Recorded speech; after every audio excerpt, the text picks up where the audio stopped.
strength, there was a corresponding MacArthur weakness. Behind his bravura and his stern Roman front he was restive and high-strung, an embodiment of machismo who frequently wept. He yearned for public adulation. His treatment of the press guaranteed that he wouldn't get it.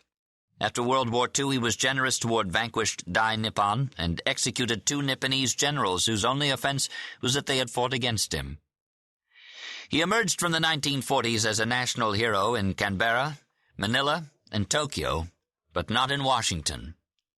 He loathed injustice and freed Filipino patricians who had collaborated with the enemy. He refused to send an expedition against the Hukbalahap insurgents on the ground that if he were a Philippine peasant he would be a Huk himself. Continuing his sidestepping to the left, during his years as American viceroy in Japan, he introduced the Japanese to civil liberties, labor unions, equal rights for women, and land reforms which were more thorough in the opinion of Edwin O. Reischauer than Mao Zedong's. Meanwhile, he became a cat's paw for reactionaries at home. The army was his whole life, yet at the end of it he said, "I am a 100% disbeliever in war." In his campaigns he was remarkably economical of human life.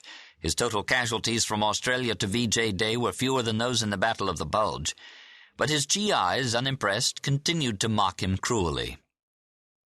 His paranoia was almost certifiable. He hated an entire continent, Europe. Europeans could not understand why.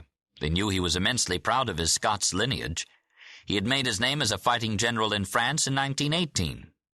His statecraft was Bismarckian, his style in battle closer to Sandhurst's and Saint-Cyr-les-Cols than to West Point's.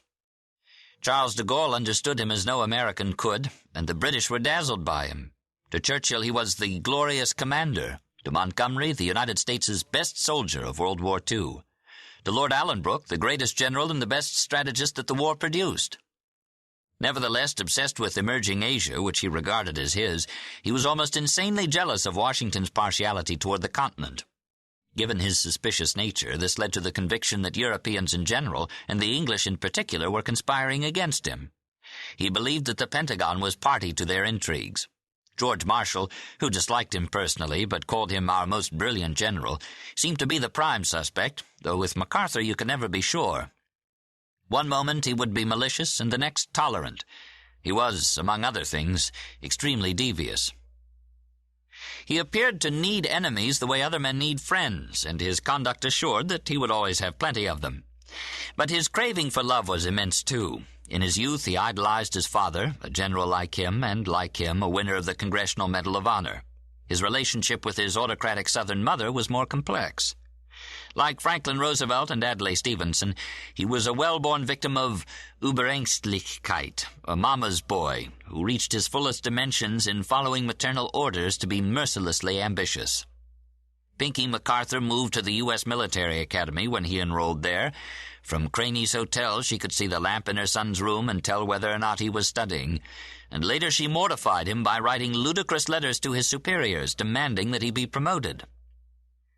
His one open flicker of revolt against her was his first marriage to a sexy divorcee. Pinky refused to attend the wedding, and the union ended predictably in divorce. Between marriages, he kept an exquisitely beautiful Eurasian mistress, first in the Philippines and then in a hotel apartment on Washington's 16th Street. He showered her with presents and bought her many lacy tea gowns, but no raincoat. She didn't need one, he told her. Her duty lay in bed. Finally, she mutinied. Terrified that his mother would find out about her, he was 54 years old and a 4-star general at the time, he sent another officer to buy the girl off with a sheaf of $100 bills in the mezzanine of the Willard Hotel on Christmas Eve, 1934. Then, after these two shattering romantic defeats, and immediately after his mother's death, he waged a brilliant campaign for the hand of his second wife, a poem of womanhood.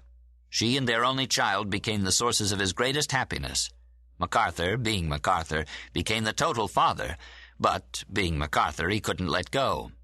In the end, his suffocating adoration enshrouded his son's soul. Very few people, said George C. Kenney, really know Douglas MacArthur.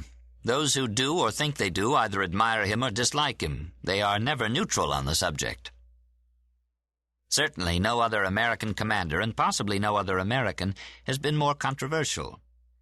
MacArthur first testified before a congressional committee while still a cadet at West Point.